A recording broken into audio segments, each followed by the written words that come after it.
We're going to get moving along with our next speaker, Ken Gerhard. He's a good buddy of mine, widely recognized cryptozoologist.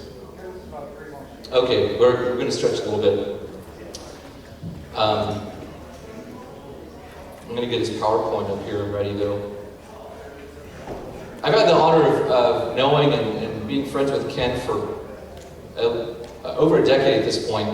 As I mentioned, not only is my fascination in many of these other subjects and strange creatures, he is a world traveler. He's been to many countries in search of these mysterious beasts, these unknown animals, which many people, of course, are very opinionated about and have different outlooks on and cultural views. And I think that's important to consider because cryptozoology is something that is, of course, fascinating to a lot of people because Bigfoot, of course, is the sort of icon of this whole field. But there are many strange creatures, and we're discovering new species every day.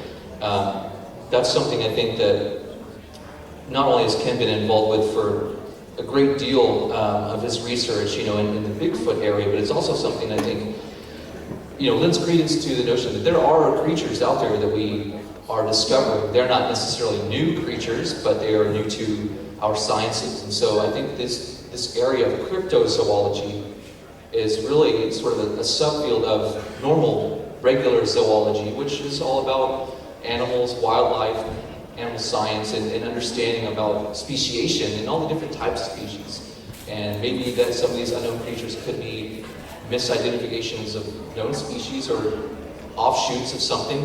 It's a really interesting subject, so I highly encourage, if you're familiar with any of these, to share about some of these with people here, talk with Ken about, the things and work that he's done, because he's, again, someone who not only has appeared on many shows, but has a great base of knowledge about the reports, the history, the people, the locations.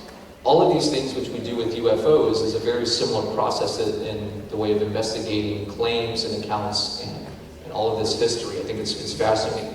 I had the honor and privilege of joining him on an expedition we went into in the summer of last year. We went out to Bluff Creek, California. If I say Bluff Creek, or I say Frame 352, or the Patterson-Gimlin film, how many of you know what I'm talking about?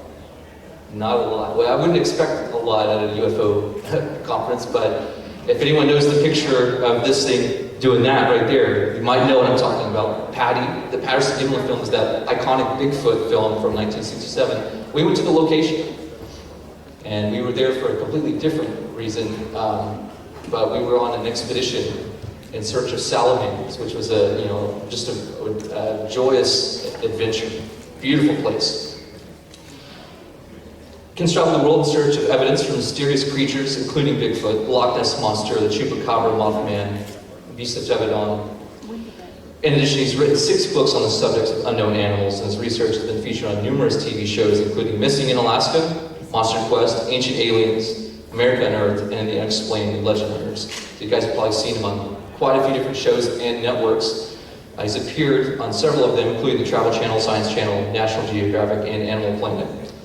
And he's currently been seen on History Channel series The Proof is Out There. So this is a really cool opportunity because, and I've been excited about this topic and this specific cryptid for some time, but to be here in South Texas and to know that we're going to be discussing the legend of what we refer to as Big Bird is really exciting. So I hope you guys think about this in a way that UFOs are not always alien spaceships, or they're not always flying saucers. Sometimes an unidentified flying object might be an animal that we don't know what it is. If we can't really readily figure it out, it's unidentified. So we're going to be talking about maybe some unidentified flying animals, some interesting ideas about what's going on with this strange creature. So without any further ado, I'm honored to welcome my good friend and colleague, Ken Gerhard. Give him a round of applause.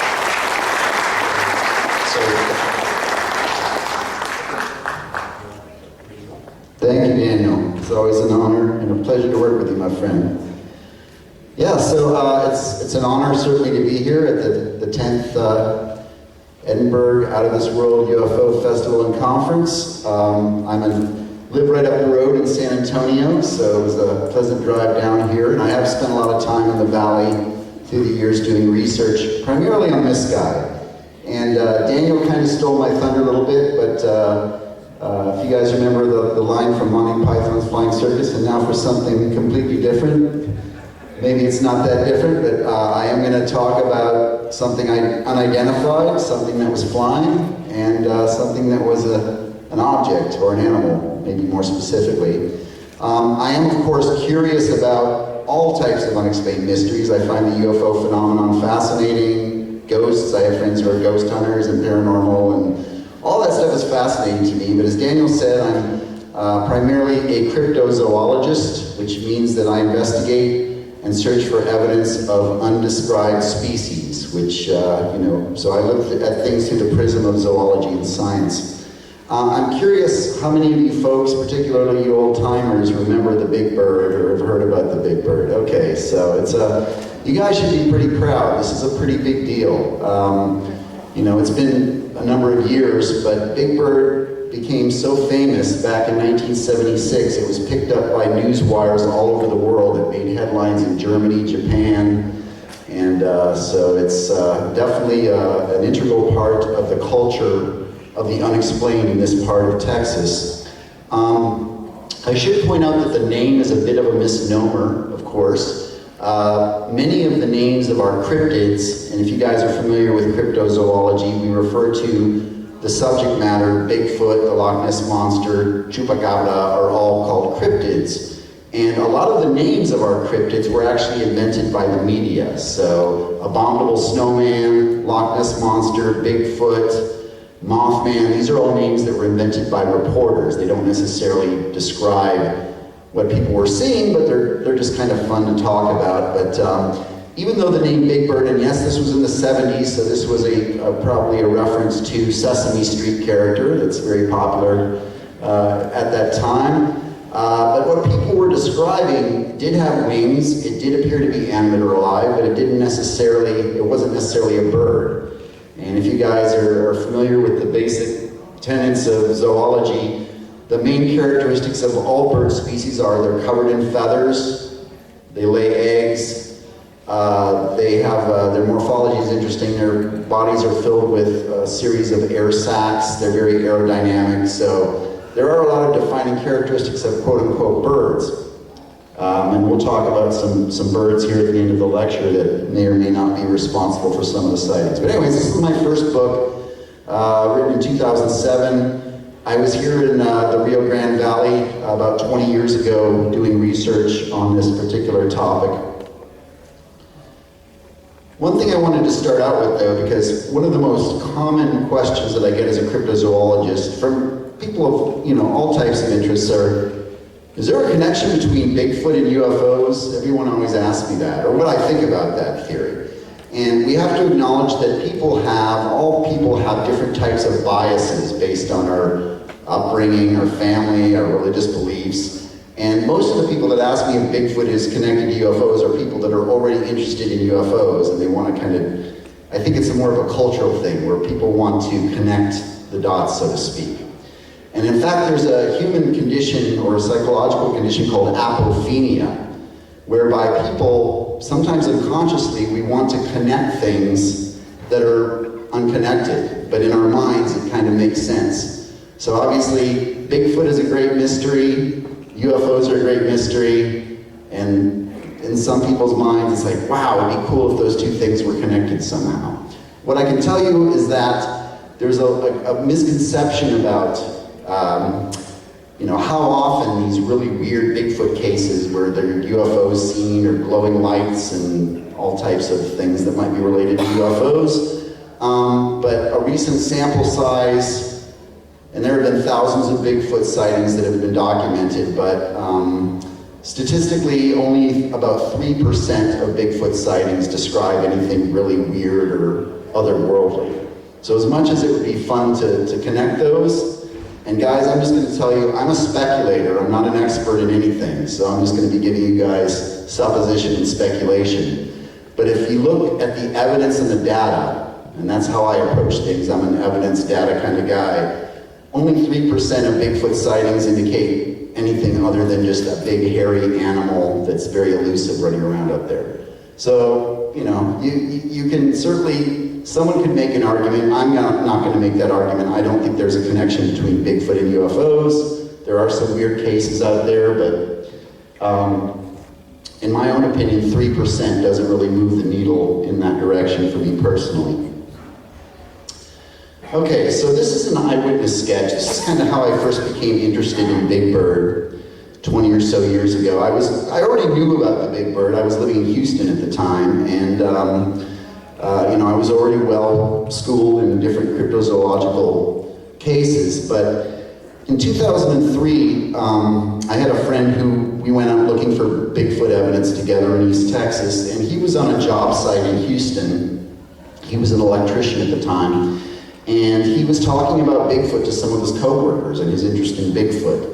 And one of his coworkers, a gentleman named Richard Guzman, said, I don't know anything about Bigfoot, but I saw like a flying dinosaur one time that looked like, like out of the Flintstones cartoon, flying around. Well, my friend, who has a colorful name of Bam Bam, actually recognized that as, well, there should not be any prehistoric flying reptiles flying around in Texas. And so he brought the gentleman over to meet me one day, and we had an interview, and he did this sketch for me of what he saw. And he claimed he had this sighting back in 1983 in Pasadena, Texas, which is just east of Houston. He and a friend were out sitting, when they were teenagers, sitting out leaning on his car, and this thing flew over their head, and they both just looked at each other and were like, "Did you just see that?" And he said it was a golden tannish brown in color. Now, it wasn't real huge. He said it only had a wingspan of about maybe 5 or 6 feet across. But what he remembered specifically is that it had a crest. It didn't have any feathers. It was covered in skin, and it had this kind of crest-shaped object on its head, and it had a long tail like this with a diamond shape on the end. Now that is diagnostic because if any of you guys know anything about paleontology, long before the pterodactyls evolved, back during the Jurassic and the Cretaceous, during the Triassic period, about 300 million years ago, there were a bunch of small pterosaurs all over the earth, flying reptiles, and they all had this long tail. They were called rhamphorhynchoids. They had a long tail with a flange shape on the end. So that's interesting. So what I thought of when Richard Guzman gave me this account from 1983 is I remembered reading a case from the same year, 1983, that occurred in the Rio Grande Valley near Los Fresnos, if you guys know where Los Fresnos is, but okay. So this was a newspaper article that appeared possibly in the Brownsville Herald or a local newspaper. But this gentleman, James Thompson, was an ambulance driver, emergency medical services in Harlingen, and he was driving on Highway 100, just east of Los Fresnos, when he claimed that a mystery bird flew in front of his ambulance. And he actually described the mystery bird as having, no feathers, leathery bat-like wings, and a long tail with a flange shape on the end. And it said it almost hit the hood of his ambulance as he was driving, and he was like, whoa, and he stopped and got out and watched this thing sail away. And so he went and, reported it, and it was picked up by the local news services here in the valley. And but this was actually after the fact, because most of the Big Bird cases we're going to talk about here in a moment happened in 1976. That was the big year here for the Big Bird. So this was a few years after all that. And again, he said it wasn't huge, had like maybe a 6-foot wingspan, but he described it as a mystery bird. But certainly birds have feathers, and this did not. This is the location where James Thompson had his sighting of his quote-unquote mystery bird, Highway 100, just east of Los Fresnos. And I took this photo again about 20 years ago when I was down here doing an investigation. Actually, one of the last times I got a speeding ticket because I was so excited and so focused on the area that I didn't realize that I was speeding, and I got pulled over, got a citation, but I was in the moment, so. Okay, so the sightings of the Big Bird may have actually started up near Corpus Christi in Robstown at the end of 1975. But the first notable Big Bird encounter happened on January 1st, 1976. two young girls in Harlingen, Jackie Davies and Tracy Lawson, were out playing in their yard, and they claimed they saw this 5-foot-tall, ugly bird with glowing red eyes staring at them. And of course, this freaked them out. It was out in their yard. And they went inside and tried to wake up their parents, but it's New Year's morning. Parents probably partying pretty hard the night before. They didn't want to hear anything about it. But later that day, the father went outside and found some giant footprints, tracks in the yard that were, like 12 inches long, these huge bird-like footprints. And local news stations got a hold of this, and there's I don't know if in McAllen, do we still have KRIO, is a TV station that was local to McAllen. They came out and did a news story and filmed the footprints. Unfortunately, that footage is long gone. I've tried to track it down, but they never digitized a lot of this old footage from the 70s. Unless someone has it recorded on a VHS tape somewhere, we may have lost that. So that was the first sighting, but it made a lot of news because of the footprints and the news story that ran locally. But then the next incident, which was pretty exciting and scary, happened on January 7th, the evening of January 7th, 1976, in Brownsville. There was a gentleman named Alberto Guajardo. Am I blocking the screen over here, by the way? You guys can see this okay? I'll move around, it's kind of a gentleman named Alberto Guajardo was in his mobile home, and suddenly he heard something big and heavy slam against the wall on the outside. And he didn't have a gun, but he got a knife, and he went outside because he thought, maybe someone's messing with me. And he didn't see anything at first, so he got in his car and turned on his headlights, and suddenly illuminated in his headlights, he saw this giant, ugly bird. And his exact quote was, "It looked like a bird, but not a bird. It was not from this earth." That's exactly what he said to George Cox of the Brownsville Herald that interviewed him, and who determined that he was pretty freaked out by this incident. But according to Alberto, he stood out there looking at this bird-like creature. It was making this pulsing noise, he said, in its throat. And after several minutes, it didn't fly away. According to him, it just kind of backed into the darkness and disappeared. But that made the headlines in the Brownsville Herald and some other local newspapers. These are both articles: big brown bird, big eyes, and so forth. So again, this is kind of like, now we're getting some traction here, right? Now people around the valley are starting to hear about this big bird was sighted.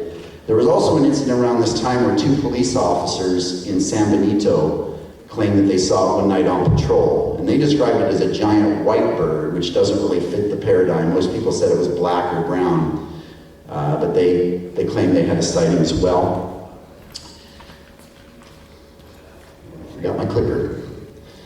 Okay, but the most dramatic incident by far happened on the evening of January 14, 1976, when a gentleman in Raymondville named Armando Grimaldo was out smoking a cigarette on his porch, and he claimed he heard a noise like wind or flapping, and when he looked up, this giant bird-like creature was descending on top of him. And he began to run, and he claimed that this thing landed on him and basically scratched and tore his clothing, and he dove onto his belly into some bushes, and it flew away. And Armando was so in distress that he actually was rushed to the Willacy County Hospital in a state of shock. And so this was really the lightning bolt that really set the whole thing ablaze in terms of when this story hit the newspapers about someone actually being physically attacked by this giant winged creature. And according to him, it did have wings, it had kind of a leathery texture, and he said that it had a face that was almost like a cat or a monkey or a bat. It wasn't really a beaked winged animal. So again, something unusual, but we're not exactly sure. Okay, so that's when the firestorm hit. And so for about 2 or 3 weeks throughout the valley, and really up through South Texas and San Antonio where I live, there were a number of newspaper stories on a daily basis. The television station I referenced earlier, KRIO in McAllen, put out a $1,000 reward for the big bird's capture or killing. Local wildlife officials were aghast and came out and said, oh no, we don't want anyone killing big birds because we have a lot of migratory birds here in the valley that are very important. But there were big bird hunters and investigators. People were out, beating the bushes. There were a number of other sightings all over the region. San Benito, Brownsville, of course, I mentioned, McAllen in Edinburg, Velasco, Omito, all the way as far west as Laredo. People were claiming to see this giant winged creature for about a 2 or 3 week period. Up near Poteet is probably the farthest north that it went at that point. So there was a lot of speculation, of course, what could this thing be? They went to I'm actually a volunteer educator at the San Antonio Zoo, if any of you guys have ever been to the San Antonio Zoo, and they got the zoo involved. They were going to the director at that time, a guy named Louis Di Sabato, and saying, what is this big bird? And Louis said, well, nothing like that should exist, because people were describing a wingspan of at least 10 feet across. He said, nothing like that exists in modern Texas, but if anyone gets it, we'll take it at the San Antonio Zoo. So we'll take 2 of those. More newspaper articles from that time. And again, even though the name Big Bird was out there, a lot of people were describing something that had kind of a leathery texture, bat-like wings, and sort of pterosaurian features. And again, I should underline, if you guys know, that pterosaurs were not dinosaurs per se, but they were related to dinosaurs. They were archosaurs, and they were sort of prehistoric flying reptiles, but they disappeared from the fossil record about 65 million years ago at the end of the Cretaceous. So there's no evidence that pterosaurs survived beyond 65 million years ago. So in that respect, they are dinosaur-like. There's no indication that they continued on past that time period. Now, there were some other weird aspects to the Big Bird mystery, other than just a big winged creature.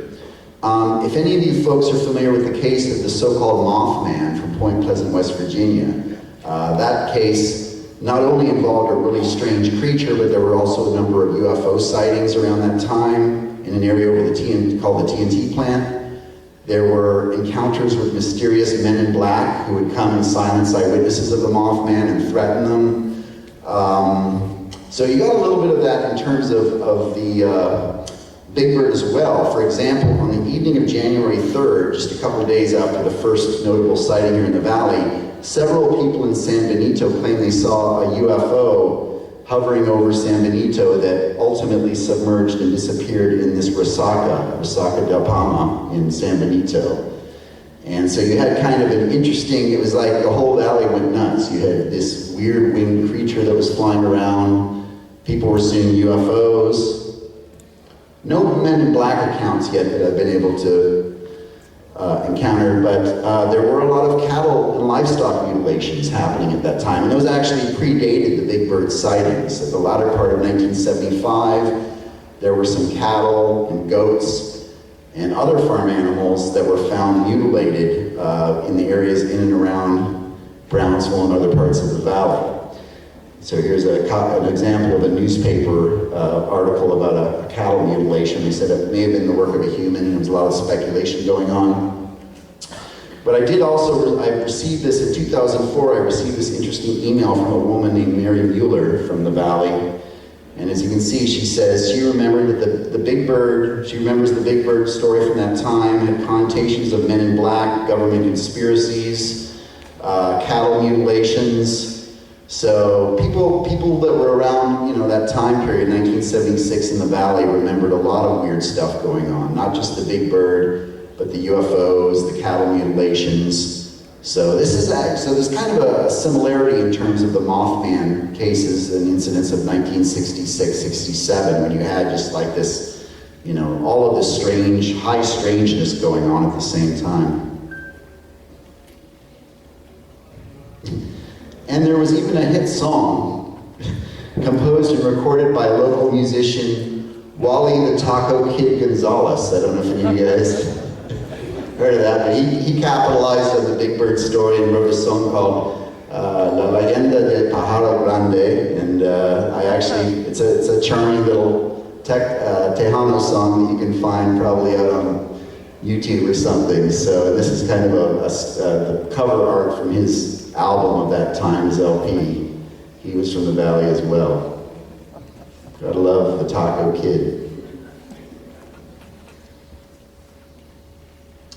And then the most notable incident, this was kind of the end of the Big Bird flap of 76, actually occurred in San Antonio, or on the south side of San Antonio. As I mentioned, there were sightings as far north as Poteet, up until that point on a ranch near Poteet. But on February 24th, 1976, is anyone from San Antonio? You guys know the south side? Okay. There were 3 school teachers, Patricia Bryant, Marcia Dahlberg, and David Rendon, were on their way to work. They were school teachers. They were in separate cars, headed to Southside High School in the morning, and they claimed that they saw these 2 giant birds with 20-foot, what they estimated to be 20-foot wingspans hovering over a cow pasture and some cattle. And these teachers were actually so amazed that they pulled their cars over to the side of the road, got out to look at these 2 giant, I don't know if I would have done that. But they saw these 2 giant bird-like creatures, and then they made it to high school, and they weren't exactly sure what they had seen, so they started going through some textbooks and encyclopedias, and what they determined was that they had seen what they considered to be pterodactyls, which are giant, of course, the largest pterodactyls. By the way, the largest pterodactyl, the fossil remains have been found in West Texas in Big Bend National Park. It's a species called Quetzalcoatlus northropii, wingspan of about 40 feet. So it was the largest winged creature to ever fly on the planet. It was in West Texas. Now at that time, Texas was this giant shallow ocean of the Cretaceous. So these were aquatic, or not aquatic, but they were birds that fed on aquatic life. They lived near the water. These newspaper articles appeared in the San Antonio Light and San Antonio Express News newspapers a couple days after the incident, and lo and behold, the Southside School District Council basically silenced the teachers and told them to stop talking about these giant birds because you're freaking out the students here at Southside High School. Now, subsequently through the years, I've made contact with 2 other corroborating eyewitnesses of this incident. There was a woman named Lillian Munyin who grew up just near Southside High School, and she told me that on the same day, February 24, 76, in the morning, she saw these 2 giant birds flying over her yard, and she was very close by. And then in 2009, I was contacted by a woman named Blanca Trevino who works near this area on the south side, and she was leaving work one day, and she said her pickup truck was dive bombed by this hideous-looking giant winged creature, and basically put her into a state of shock. So there have been other sightings around the south side of San Antonio. I've interviewed dozens of witnesses that claim that they've seen these things. I've interviewed some of the original witnesses from the Valley. I've also interviewed people in San Antonio. The most recent sightings are 2016 up in New Braunfels. There was a gentleman who was walking his dog that saw this giant bird. This is the location where the school teachers, do I get a laser? Come on, man, we're gonna have a UFO conference with no lasers? What's going on here? But you can see some cattle kind of over here, so it probably hasn't changed much. You know, there was a little kid that came up to I did an event last weekend, and he said, "You know why those giant birds were circling over the cattle?" I said, "Why?" He said, "They were gonna eat them." There you go, that's a future investigator right there. That's like that there.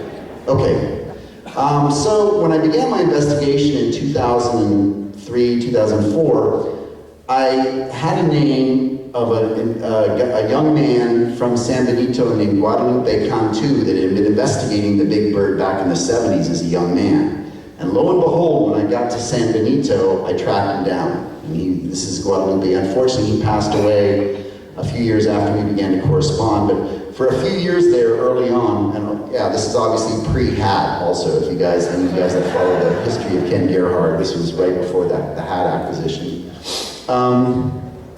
But Guadalupe, he he was investigating the big bird for many years. He claims he finally did have a sighting. I think it was like in the 1990s up in near Rangerville. He was a newspaper. He had a newspaper out in the morning, and he claimed he finally saw the big bird at that time.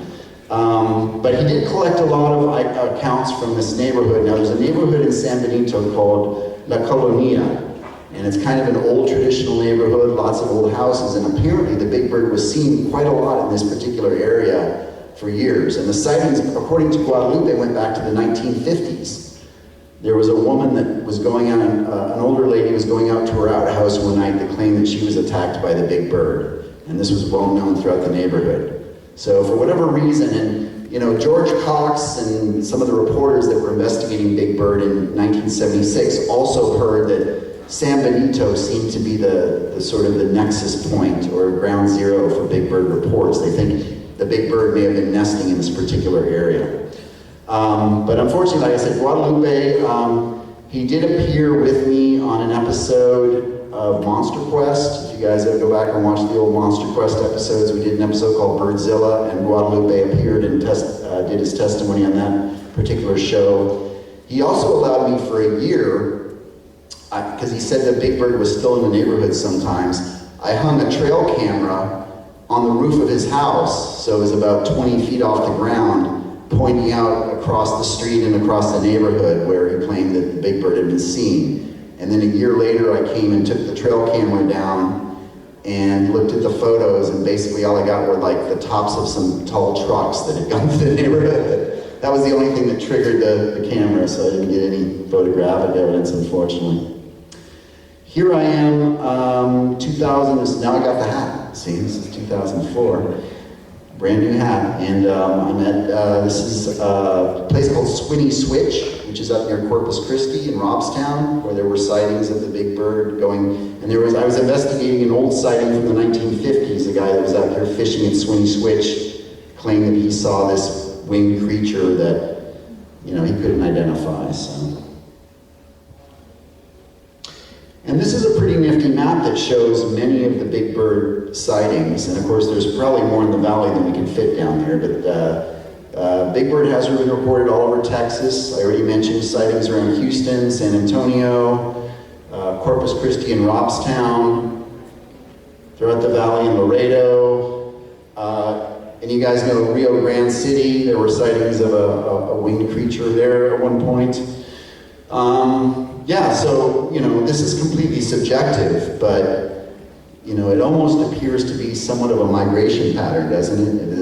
Any of you guys are birders and you follow migration routes and stuff, and that's kind of interesting. And I actually, in my apartment, I have a full-size map of the United States with all of the winged cryptid reports, and you can actually see clusters and sort of seemingly migration patterns. So again, it's all speculation. But if these things are actual animals, you know, prehistoric or, you know, whatever, however you want to perceive them, it would make sense that they would have, like all living creatures, migration patterns in different places they wanted to travel and go. So the notion of living pterosaurs seems highly improbable, and I'm telling you guys, you know, as an investigator, I like to be as objective, and I'm actually very skeptical when it comes to a lot of claims. I certainly don't believe everything I hear, and I like to question and challenge.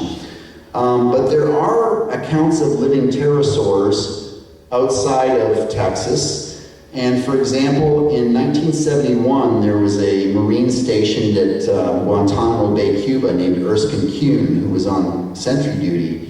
And he claimed that these two pterodactyls, or pterosaurs, and again, we see the familiar Rhamphorhynchus tail, right? The long tail with the flange shape on the end. He claimed that and this is his sketch. Erskine, I guess, was a pretty good artist, and so he did this particular sketch of these two. Now, one curious thing I should point about, I don't know if any of you guys are paleo geeks or paleontology nerds like me, but the Rhamphorhynchoids, the smaller pterosaurs, they did have this long tail, but they typically didn't have this long head crest. That is a diagnostic characteristic of the later pterodactyls that came at the end of the Cretaceous that were really big. They had this big crest on their head. Paleontologists speculate that they used it like a rudder when they were flying, kind of help them kind of get their guidance and stuff. And by the way, even though these pterosaurs were massive, these 40-foot wingspans, they were very lightweight. You know, like birds, they had hollow bones. They were like basically like giant kites. So the notion of them swooping down and picking up people, and by the way, that's the one thing in Jurassic World that really gets me, because when the pterodactyls are coming down and picking people up, it's like, they couldn't do that. There's no way they could pick up a person, but I digress. There are also traditions of living pterosaurs in parts of the world where we would really expect to find them. For example, in Africa, there's something called the Kangamato. And the Kangamato is basically described like either a giant bat, or people, the local natives say that it has kind of a look like a pterosaur. And the stories are very old, but as recently as the 1950s, there was a gentleman named J.P.F. Brown who claimed that he saw these two pterosaur-like creatures deep in the heart of Africa. There were also sightings in the nation of Namibia on the west coast, more recently than that. And probably even more famous than the African Kangamato is something called the ropen, or dua, or indaba bird of New Guinea, Papua New Guinea. And to this day, there are researchers that I know that are going over to Papua New Guinea and investigating these stories of pterosaurian-like winged creatures. Now, we certainly, if you guys know anything about Papua New Guinea, I mean, that is, you know, one of the least explored places on the planet. New species are being identified there all the time. It's very challenging habitat to get to. And so, as improbable as the concept of living pterosaurs might seem, it's a little bit more palatable to me to conceive of something like that in the deep jungles of Papua New Guinea and Africa, as opposed to South Texas. But again, I've interviewed many, many people who swear that they've seen these things, and some of those folks are fairly skilled in terms of wildlife observation, outdoorsmen, hunters, ranchers, people that see a lot of different types of birds. Now, there's also a famous story talking about pterosaurs in North America. And by the way, the photo here is a hoax, so don't get too excited too fast. But back in 1890, there was an article that appeared in the Tombstone, Arizona Epitaph newspaper that talked about some cowboys that shot a giant winged monster in the Huacheca Desert, Whetstone Mountains. And according to the newspaper article and stories in cryptozoological literature, the cowboys took this giant winged creature and stretched its wings out in front of a barn and took a photo. And so this photo, it's known as the Thunderbird photo, is actually more mysterious perhaps than living pterosaurs, because many researchers have claimed that they've seen this photo as recently as the 1970s, but nobody can produce a copy of it now. So if you guys know, like John Keel, the author of Mothman Prophecies, claimed he saw it back in the day. There are claims that it appeared on a Canadian television show with some researchers there. But there are a number of hoaxed versions or recreations of this quote-unquote Thunderbird photo. So if you go online and Google it, you'll see one with Civil War soldiers and lumberjacks, and so a lot of people have tried to recreate this, but this is not the original photo, it's just a hoaxed recreation. But again, we do have a tradition of living pterosaurs in Arizona, southern Arizona, from the 1890s. They basically said it looked like an alligator with giant leathery wings. There's the Jersey Devil. You guys are probably the Leeds Devil from New Jersey. People, different, it's a chimera. So the Jersey Devil, a famous cryptid, a lot of people describe it in different ways, but the most famous account of the Jersey Devil occurred in 1909, January 19th, 1909, and the Nelson Evans family saw this thing prancing around on their shed one night, and they said it had these leathery bat-like wings, and look at the tail. This is the tail they described. It kind of looks like a Rhamphorhynchus, right? So living pterosaurs, I don't know. Not the most probable cryptid in my own opinion, but there are new things being discovered all the time, so we certainly can't totally discount the possibility that, what I'm saying is, it's not totally impossible, it's highly improbable, but it's totally impossible, it's not totally impossible that we have somewhere on the planet some remote population of these pterosaurs. Now, people often ask me, well, if these things exist in South Texas, where are they? Well, you know, why aren't they being seen more often? Why can't we find them? Well, the most palpable theory, in my own opinion, is that if these creatures exist, they actually live in the Sierra Madre Mountains of Mexico, which is a pretty remote area. And I've been down there, I've done research in La Huasteca, south of Monterrey, and you get into the Sierra Madres and there's like no one out there. And isn't it interesting that at some Maya ruins in the Maya ruins of Tajín near Veracruz, there's actually engraved on one of the old stone structures there is something that looks like a pterosaur. So at one time I was corresponding with a cryptozoologist named Richard Greenwell from Arizona. Sadly, he passed away years ago, but he was at the Arizona State University, and you know, I reached out to him when I began my big bird research, and I said, you know, do you know anything about this, you know, this engraving of these Maya ruins of Tajín? And he said, yes, and actually I have a contact in Mexico who tells me that there is a group of living pterosaurs there on the Gulf Coast of eastern Mexico near Veracruz. So again, all wild supposition, but if these things exist, you know, maybe they live in those remote mountains of Mexico, and we see them occasionally when they come up here into Texas. Now, we can take another direction with this, which many of you will probably be very welcome to, which is, and guys, like I said, I'm a curious person, I'm open-minded, but, you know, people certainly like to speculate about interdimensional travel, time travel. Are these things coming from the past? Are they coming from another reality or dimension? All of that's kind of outside of my wheelhouse, so I'm not going to speculate too heavily on that. But you guys are welcome to have any type of idea or thought or concept as far as where these winged creatures like Big Bird are coming from. There's no physical evidence. No one has found any physical evidence. There's no real good photographic evidence. In fact, there are drones now that look like pterodactyls that people have filmed in different places. So if you see something that looks like a pterodactyl flying around, it could very well just be a mechanical drone. So we have to keep that in mind as well. Now, that said, there are a number of possibilities in terms of misidentifications, and I'm just going to wrap up my lecture here by talking about some of the potential misidentifications. I've got 7 minutes. Good. So most cryptids, things like Bigfoot, the Loch Ness Monster, the Chupacabra, most of those, in my own opinion, are what we refer to as cases of composite identity. What that means is that you have a lot of different creatures or things that are kind of being called the same thing or lumped together. That happens a lot with most of these cases, particularly when you have mass hysteria. So imagine when people first began to encounter the Big Bird in 1976, one guy, Armando Grimaldo, got attacked on January 14th. Now everyone's seeing Big Bird. You know, it's like, oh no, you know, so people are looking up, they're looking at the skies. Here's another kind of recurring thing, you know, guys, keep watching the skies. That's what I tell people all the time. How much time do we spend looking up these days? You know, probably more so in the past. These days, everyone's focus is right here. So there could be a pterodactyl or a big bird flying right over your head, or a UFO and you might not see it. But anyways, I digress. So these are birds that are native to the Rio Grande Valley at different times. And you guys can help me out by raising your hands if you guys have ever seen one of these birds. And, you know, this is a great horned owl.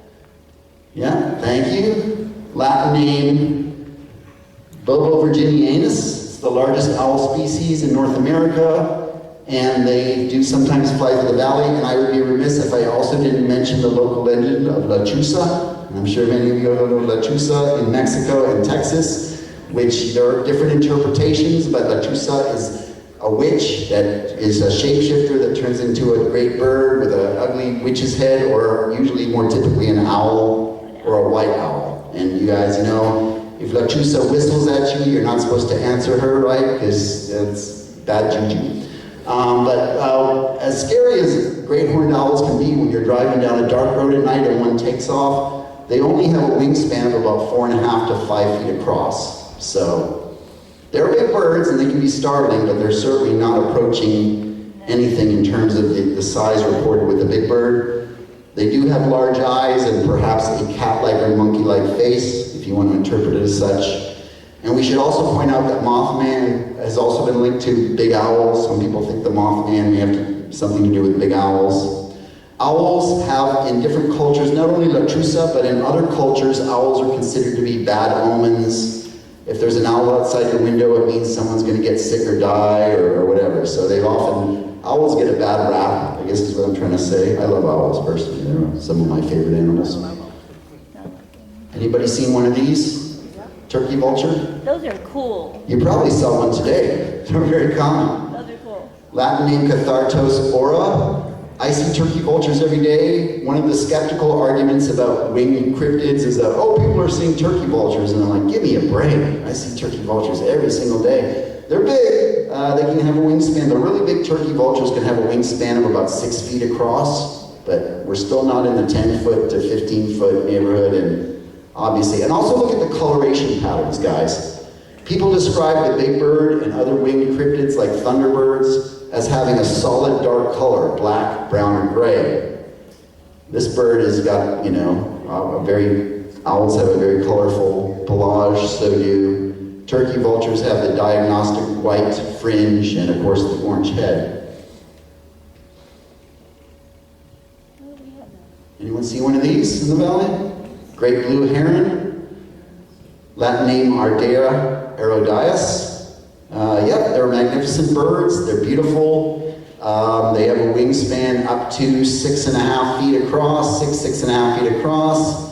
But they're fairly common, especially if you're down by the water, and they don't approach or look like what people were describing in terms of the big bird, in my opinion. Although, again, composite identity, maybe right after Big Bird hit the newspaper, some people saw some owls and some turkey vultures and herons and thought, oh, I just saw the big bird. Maybe a little less common in the valley. Has anyone seen a golden eagle? Okay, Aquila chrysados. It has a wingspan of up to 7.5 feet across.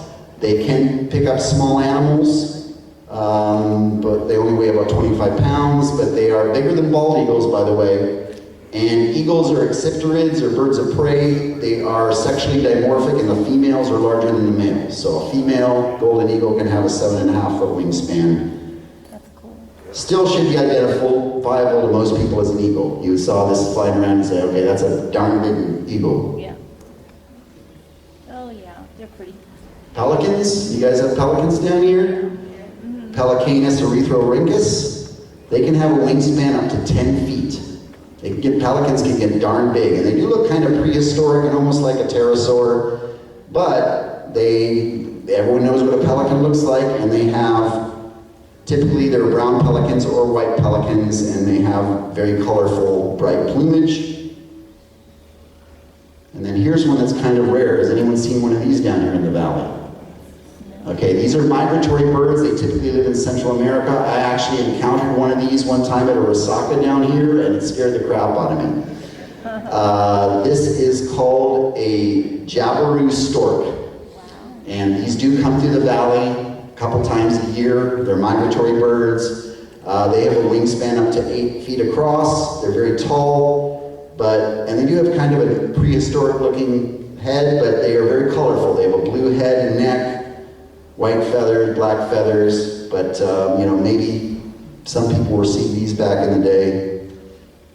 And then finally, the largest, I know you guys, if you saw one of these, I'd be really surprised, but this is the California condor.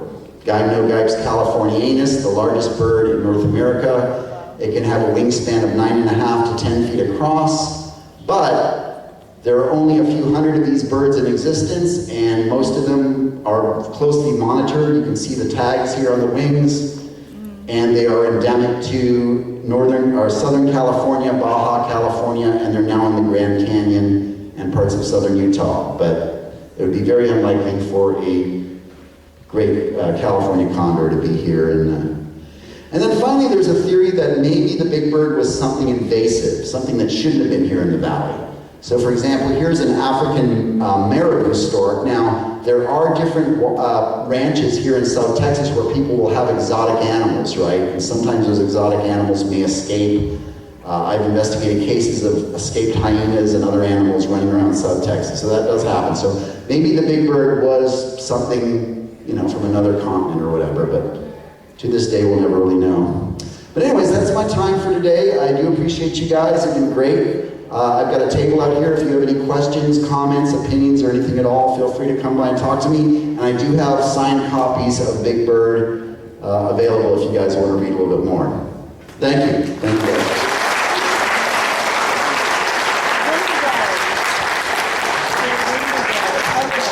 Thank you so much, Ken. We had Ken at a previous UFO conference, but just as an exhibitor, so we were so fortunate to finally get you to present, Ken.